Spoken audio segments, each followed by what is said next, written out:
Hi friends, welcome to my YouTube channel. 2023ರಲ್ಲಿ release ಆದ home for rent ಎಂಬ horror ಮೂವಿಯನ್ನು ಎಕ್ಸ್ಪ್ಲೇನ್ ಮಾಡ್ತಾ ಇದ್ದೀನಿ. ವಿಡಿಯೋ ತುಂಬ ಥ್ರಿಲ್ಲಿಂಗ್ ಆಗಿರುತ್ತದೆ, ಸೊ ಕೊನೆವರೆಗೂ ನೋಡಿ. ಮೂವಿಯ ಮೊದಲ ಸೀನ್ನಲ್ಲಿ ನಿಂಕ್ ಎನ್ನುವಳು ನಮಗೆ ಪರಿಚಯವಾಗ್ತಾಳೆ. ಈಕೆ ರೆಂಟ್ಗೆ ಕೊಟ್ಟಿದ್ದ ತನ್ನ ಮನೆಯನ್ನು ನೋಡಲು ಬಂದಾಗ ಆ ಮನೆಯಲ್ಲಿದ್ದ ಬಾಡಿಗೆದಾರರು ಮನೆಯನ್ನು ಹಾಳು ಮಾಡಿ ಖಾಲಿ ಮಾಡಿಕೊಂಡು ಹೋಗಿರ್ತಾರೆ.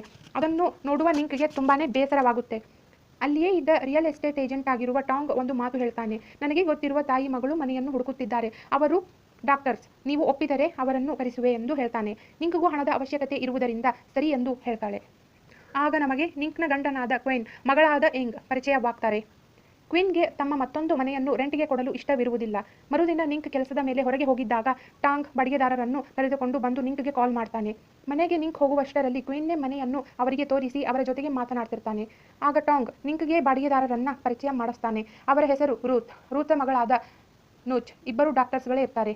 ಆದರೆ ರೂತ್ ರಿಟೈರ್ಡ್ ಆಗಿರ್ತಾಳೆ. ರೆಂಟ್ ಕೊಡುವುದು ಬೇಡ ಎನ್ನುತ್ತಿದ್ದ ಕ್ವೀನ್ ಅವರಿಗೆ ಮನೆಯನ್ನು ರೆಂಟ್ಗೆ ಕೊಡಲು ಒಪ್ಪಿಕೊಳ್ತಾನೆ. ಅದರಿಂದ ನಿಂಕ್ಗೆ ಸ್ವಲ್ಪ ಆಶ್ಚರ್ಯವಾಗುತ್ತದೆ. ನಾಳೆಯೇ ನಾವಿಬ್ಬರು ಈ ಮನೆಗೆ ಶಿಫ್ಟ್ ಆಗುತ್ತೇವೆ ಎಂದು ಹೇಳಿ ಅಲ್ಲಿಂದ ಹೊರಡ್ತಾರೆ. ಈ ಸಮಯದಲ್ಲಿ ನಿಂಕ್ ಬಳಿ ಆ ಮನೆಯ ನೇಬರ್ ಆದ ಟೆರೆಸಾ ಎಂಬಾಕೆ ಬರ್ತಾಳೆ. ಬಂದ ಅವಳಿಗೆ ನಿಂಕ್ ಹೇಳ್ತಾಳೆ, ಈ ಮನೆಗೆ ಬರುತ್ತಿರುವ ಹೊಸ ಟೆನೆಂಟ್ಸ್ಗಳ ಬಗ್ಗೆ ಹೇಳಿ ಅವರಿಂದ ನಿಮಗೆ ಏನಾದರೂ ತೊಂದರೆಯಾದರೆ ನನಗೆ ಫೋನ್ ಮಾಡಿ ಅಂತ ಹೇಳ್ತಾಳೆ. ಅದಕ್ಕೆ ಆಕೆ ಸರಿ ಎಂದು ಹೇಳ್ತಾಳೆ. ಎಂಗ್ ಒಂದು ಗೊಂಬೆ ಬೇಕು ಅಂತ ಕೇಳ್ತಲೇ ಇರ್ತಾಳೆ. ಆದರೆ ಅವಳು ತೋರಿಸುವ ಗೊಂಬೆ ನಿಂಕ್ಗೆ ಎಷ್ಟೇ ಹುಡುಕಿದರೂ ಸಿಗುತ್ತಲೇ ಇರುವುದಿಲ್ಲ. ಆ ಗೊಂಬೆ ಮಾರ್ಕೆಟ್ನಲ್ಲಂತೂ ನಿಂತು ಹೋಗಿದೆ ಅಂತ ಎಷ್ಟೇ ಹೇಳಿದರೂ ಎಂಗ್ ಕೇಳುತ್ತಿರುವುದಿಲ್ಲ. ನಂತರ ನಿಂಕ್ ಕ್ವೀನ್ನ ಎದೆಯ ಮೇಲಿರುವ ವಿಚಿತ್ರ ಟ್ಯಾಟೂವನ್ನು ಗಮನಿಸ್ತಾಳೆ. ಏನಿದು ಎಂದು ಕೇಳಿದಾಗ ಕ್ವೀನ್ ಏನನ್ನು ಹೇಳಿ ಅಲ್ಲಿಂದ ಹೊರಟು ಹೋಗ್ತಾನೆ. ಮರುದಿನ ನಿಂಕ್ ರೆಂಟ್ಗೆ ಕೊಟ್ಟಿರುವ ಆ ಮನೆಗೆ ಹೋಗ್ತಾಳೆ. ಸ್ಟೋರ್ರೂಮ್ನಲ್ಲಿರುವ ಕೆಲವು ವಸ್ತುಗಳನ್ನು ತೆಗೆದುಕೊಳ್ಳಬೇಕಿತ್ತು ಎಂದು ನೂಚ್ಗೆ ಹೇಳಿ ಒಳಗೋಗ್ತಾಳೆ. ಹೀಗೆ ನೂಚ್ ಸ್ಟೋರ್ರೂಮ್ನಲ್ಲಿ ಡೋರನ್ನು ತೆಗೆಯುವಾಗ ನೆಂಕ್ ತನ್ನ ಗಂಡನ ಎದೆಯ ಮೇಲೆ ಇದ್ದ ಟ್ಯಾಟೂ ರೀತಿಯ ಅವಳ ಕತ್ತಿನಲ್ಲಿರುವ ಟ್ಯಾಟೂವನ್ನು ಗಮನಿಸ್ತಾಳೆ. ನೂಚ್ ಬಳಿ ಮಾತನಾಡುವಾಗ ನಿಂಕ್ಗೆ ಅವಳ ಮೇಲೆ ಒಳ್ಳೆಯ ಅಭಿಪ್ರಾಯ ಬರುವುದೇ ಇಲ್ಲ. ಹೀಗೆ ನಿಂಕ್ ಹೊರಡುವಾಗ ಅಲ್ಲಿಗೆ ಬರುವ ನೇಬರ್ ಟೆರೆಸಾ ನಿಂಕ್ನನ್ನು ತನ್ನ ಮನೆಗೆ ಕರೆದುಕೊಂಡು ಹೋಗಿ ಹೀಗೆ ಹೇಳ್ತಾಳೆ, ನೀವು ಬಾಡಿಗೆ ಕೊಟ್ಟಿರುವ ಆ ಇಬ್ಬರು ಮಹಿಳೆಯರು ಅವರು ಒಳ್ಳೆಯವರು ಎಂದು ನನಗೆ ಅನಿಸುತ್ತಿಲ್ಲ. ಅವರು ಡಾಕ್ಟರ್ಗಳೇ ಅಲ್ಲವೆಂದು ನನ್ನ ಅಭಿಪ್ರಾಯ. ಅವರಿಬ್ಬರು ದಿನಪೂರ್ತಿ ಹೊರಗೆ ಬರುವುದಿಲ್ಲ. ರಾತ್ರಿಯಲ್ಲಿ ಅವರು ಏನೇನೋ ರಿಚುವಲ್ ಮಾಡಿಕೊಂಡು ಏನೇನೋ ಚಾರ್ಟಿಂಗ್ ಮಾಡುತ್ತಿರುತ್ತಾರೆ. ಅವರ ಮನೆಯ ಮೇಲೆ ರೇವನ್ ಬರ್ಡ್ಗಳು ಓಡಾಡ್ತಾ ಇರ್ತವೆ. ರೇವನ್ ಬರ್ಡ್ಗಳ ಪುಕ್ಕದಿಂದ ಏನೇನೋ ಸಿಂಬಲ್ಗಳನ್ನು ಮಾಡಿ ಮನೆಯ ಸುತ್ತ ನೇತಾಕಿದ್ದಾರೆ. ನನಗೆ ಅನಿಸುತ್ತಿದೆ ಅವರು ಬ್ಲ್ಯಾಕ್ ಮ್ಯಾಜಿಕ್ ಮಾಡುವವರು ಎಂದು. ಅವರ ಮನೆಯ ಕಡೆ ನೋಡಿ ಅತಿಯಾಗಿ ಬೊಗಳುತ್ತಿದ್ದ ನನ್ನ ನಾಯಿಯು ಕೂಡ ಸತ್ತು ಹೋಯಿತು ಎಂದು ಜೋರಾಗಿ ಅಳುತ್ತಾ ಆಕೆಯ ಬಳಿ ಹೇಳ್ತಾಳೆ.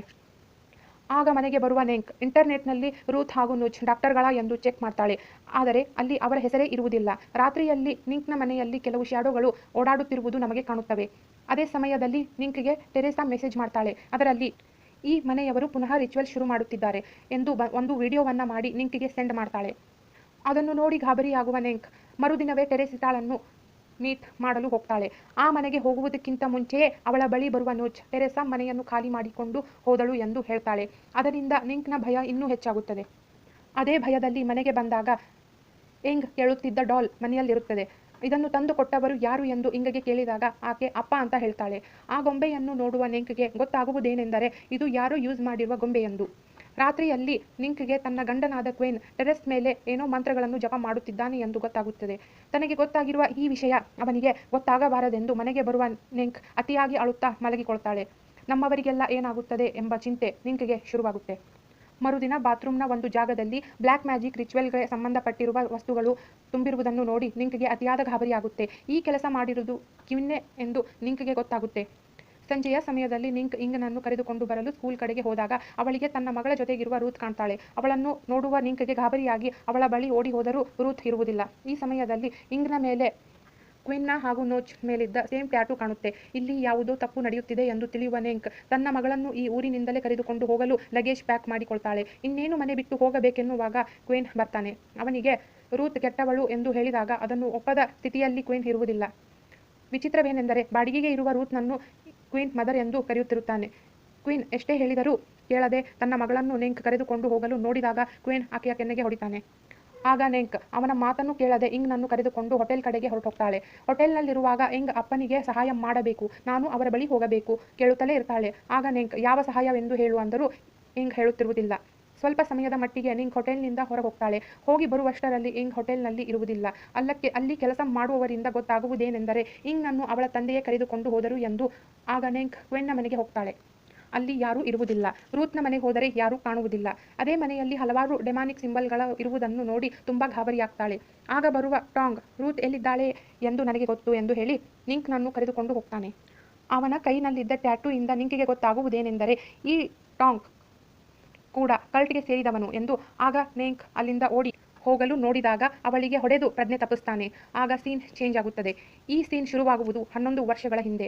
ಆಗ ನಮಗೆ ಗೊತ್ತಾಗುವುದೇನೆಂದರೆ ಕ್ವಿನ್ಗೆ ಮುಂಚೆಯೇ ಒಂದು ಮದುವೆ ಆಗಿತ್ತು. ಹೆಂಡತಿ ಬಿಟ್ಟು ಹೋಗಿರ್ತಾಳೆ. ಆದರೆ ಅವನ ಪ್ರಾಣಕ್ಕಿಂತ ಹೆಚ್ಚಾಗಿ ಪ್ರೀತಿ ಮಾಡುವ ಮಗಳಿರ್ತಾಳೆ. ಅವಳ ಹೆಸರೇ ಜಾ ಅಂತ. ಜಾ ಒಂದು ಗೊಂಬೆಯನ್ನು ಇಷ್ಟಪಡ್ತಿರ್ತಾಳೆ. ಫ್ರೆಂಡ್ಸ್, ಇದೇ ಗೊಂಬೆಯನ್ನು ಕ್ವೀನ್ ಇಂಗ್ಗೆ ಕೊಟ್ಟಿದ್ದು.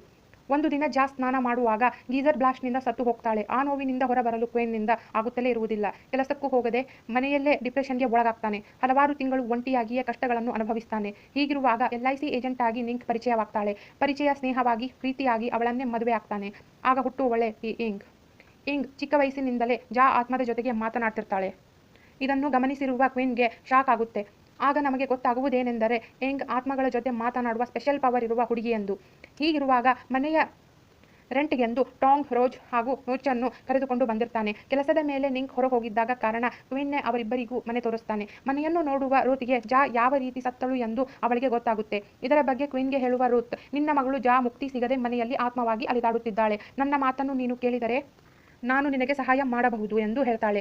ಆ ಸಹಾಯಕ್ಕಾಗಿಯೇ ಕ್ವೀನ್ ಅವರಿಬ್ಬರಿಗೂ ಮನೆಯನ್ನು ಬಾಡಿಗೆಗೆ ಕೊಡಲು ಒಪ್ಪಿಕೊಂಡಿದ್ದು.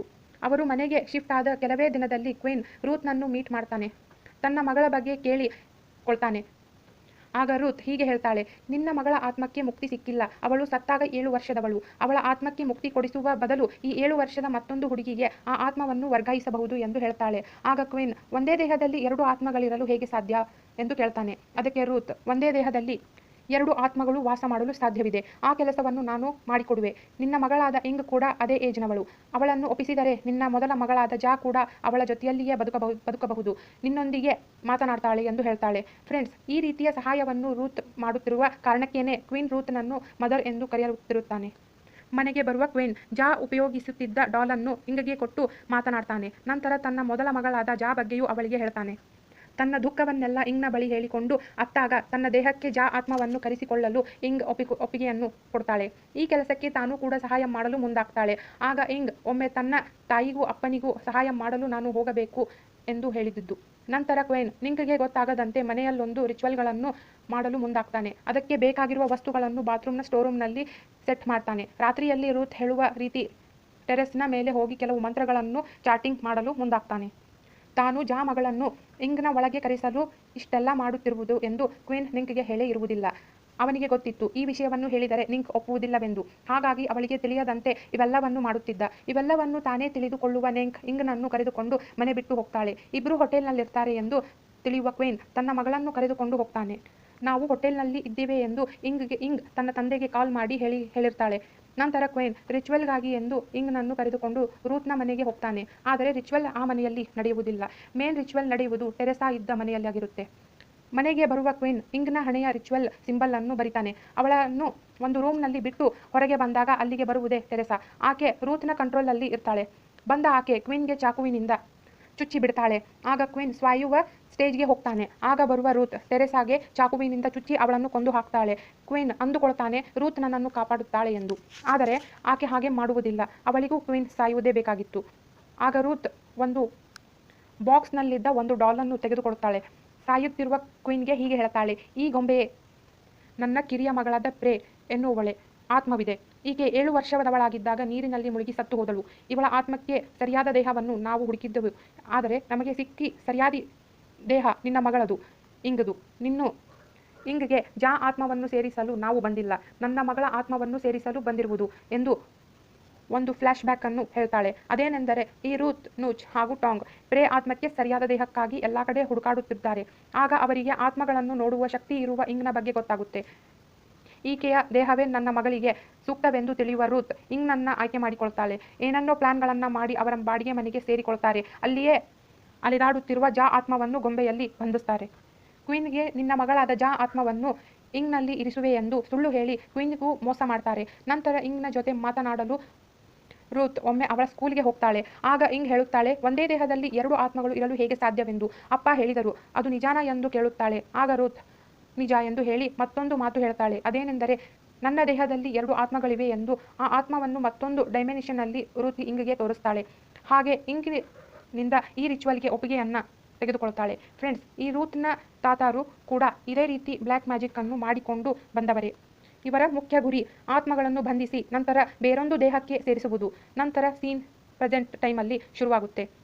ಈ ರೂತ್ ಇಂಗ್ನ ಜೊತೆ ಮಾತನಾಡ್ತಾಳೆ. ಆಗ ಇಂಗ್ಗೆ ಅವಳಿಂದ ಗೊತ್ತಾಗುವ ವಿಷಯವೇನೆಂದರೆ, ಒಂದು ದೇಹದಲ್ಲಿ 2 ಆತ್ಮಗಳಿರಲು ಸಾಧ್ಯವಿಲ್ಲವೆಂದು. ಇಂಗ್ನ ದೇಹಕ್ಕೆ ತನ್ನ ಮಗಳ ಆತ್ಮವನ್ನು ಸೇರಿಸುವ ವಿಷಯವೇ ಇಂಗ್ಗೆ ಗೊತ್ತಾಗಿ ತುಂಬ ಗಾಬರಿಯಾಗ್ತಾಳೆ. ಅಲ್ಲಿಂದ ಓಡಿ ಹೋಗಲು ಮುಂದಾಗ್ತಾಳೆ. ಆದರೆ ಅದು ಸಾಧ್ಯವೇ ಆಗುವುದಿಲ್ಲ. ರಿಚುವಲ್ಗಾಗಿ ಅವಳನ್ನು ಎಳೆದುಕೊಂಡು ಹೋಗಲಾಗುತ್ತೆ. ಇತ್ತ ಕ್ವೇನ್ ಬದುಕಲು ಆಗದೆ ಸಾಯಲು ಆಗದೆ ನರಳಾಡ್ತಿರ್ತಾನೆ. ಇತ್ತ ಆಮೇಲೆ ರಿಚುವಲ್ ಶುರುವಾಗುತ್ತೆ. ಟಾಂಗ್ನಿಂದ ಪ್ರಜ್ಞೆ ತಪ್ಪಿದ ನಿಂಕ್ಗೂ ಎಚ್ಚರವಾಗುತ್ತೆ. ಆಗ ನಿಂಕ್ ಮಾಡುವ ಮೊದಲ ಕೆಲಸವೇ ಬುದ್ಧಿವಂತಿಕೆಯಿಂದ ಟಾಂಗ್ನನ್ನು ಕೊಲ್ಲುವುದು. ಹೀಗೆ ಅವನನ್ನು ಸಾಯಿಸಿ ತನ್ನ ಮಗಳಿಗಾಗಿ ರೂತ್ನ ಮನೆಗೆ ಬರ್ತಾಳೆ. ಆಗ ಅವಳಿಗೆ ಗೊತ್ತಾಗುತ್ತೆ ರಿಚುವಲ್ ನಡೆಯುತ್ತಿರುವುದು ಟೆರೆಸ್ ಅಳ ಮನೆಯಲ್ಲಿ ಅಂತ. ಹೀಗೆ ಶಬ್ದ ಮಾಡದೆ ಮನೆಯ ಒಳಗೋಗ್ತಾಳೆ. ಮನೆಗೆ ಹೋದರೆ ರೂಮ್ನ ಒಳಗೆ ರಿಚುವಲ್ ಮಾಡುತ್ತಾ ಎಲ್ಲರೂ ಮಂತ್ರಗಳನ್ನು ಜಪ ಮಾಡುತ್ತಾ ಇರುತ್ತಾರೆ. ಅಲ್ಲಿಯೇ ಅವಳಿಗೆ ಕ್ರಿಪಿ ಡಾಲ್ ಹಾಗೂ ಪ್ರಜ್ಞೆ ತಪ್ಪಿಸಿರುವ ತನ್ನ ಮಗಳು ಕಾಣ್ತಾಳೆ. ಇವರಿಂದ ತನ್ನ ಮಗಳನ್ನು ಕಾಪಾಡಿಕೊಳ್ಳಬೇಕೆಂದರೆ ಆ ಡಾಲನ್ನು ನಾನು ನಾಶ ಮಾಡಬೇಕೆಂದು ಸುತ್ತಿಗೆಯಿಂದ ಅದನ್ನು ಹೊಡೆಯಲು ಹೋಗ್ತಾಳೆ. ಆದರೆ ಅಲ್ಲಿದ್ದ ಆತ್ಮಗಳು ಆ ಕೆಲಸ ಮಾಡಲು ಬಿಡುವುದಿಲ್ಲ. ಆಗ ನಿಂತ ನೆಂಕ್ ಹೇಗೋ ಮಾಡಿ ಅದನ್ನು ಹೊಡೆದಾಕ್ತಾಳೆ. ಒಳಗಿದ್ದ ಪ್ರೇ ಆತ್ಮವು ಕೂಡ ಅವಳಿಗೆ ಟಾರ್ಚರ್ ಮಾಡುತ್ತಾ ಇರುತ್ತೆ. ಆದರೂ ನಿಂಕ್ ಅದನ್ನು ಪೂರ್ತಿಯಾಗಿ ಹೊಡೆದಾಕಿ ಇಂಗ್ನನ್ನು ಕರೆದುಕೊಂಡು ಹೋಗಲು ನೋಡ್ತಾಳೆ. ಆಗ ಅವಳ ಎದುರಿಗೆ ಬರುವುದೇ ರೂತ್. ಹೀಗೆ ರೂತ್ ಹೇಳ್ತಾಳೆ, ಅವಳು ನಿನ್ನ ಮಗಳಲ್ಲ, ಈಗ ಅವಳು ನನ್ನ ಮಗಳಾದ ಪ್ರೇ. ಈ ರಿಚುವಲ್ ಕಂಪ್ಲೀಟ್ ಆಗಿದೆ ಎಂದು ಹೇಳ್ತಾಳೆ. ಡಾರ್ಕ್ ರಿಚುವಲ್ ಪ್ರಭಾವದಿಂದ ಅವರಿದ್ದ ಮನೆ ಪೂರ್ತಿಯಾಗಿ ವೀಕ್ ಆಗಿರುತ್ತೆ. ಅವರಿಬ್ಬರು ಮಾತನಾಡುವಾಗ ಆ ಮನೆ ಪೂರ್ತಿಯಾಗಿ ಕುಸಿದು ಹೋಗುತ್ತೆ. ತುಂಬ ಸಮಯದ ನಂತರ ಇಂಗ್ಗೆ ಎಚ್ಚರವಾಗುತ್ತೆ. ಎದ್ದು ರೂತ್ ಇನ್ನೂ ಒದ್ದಾಡುತ್ತಿರುವುದನ್ನು ನೋಡಿ ಒಂದು ರಾಡ್ನಿಂದ ಇಂಗ್ ರೂತ್ನನ್ನು ಕೊಂದು ಹಾಕ್ತಾಳೆ. ಫ್ರೆಂಡ್ಸ್, ಇಂಗ್ನ ಒಳಗಿರುವ ಆತ್ಮ ಪ್ರೇದಾಗಿದ್ದರೆ ಈ ಕೆಲಸ ಮಾಡುತ್ತಿರಲಿಲ್ಲ.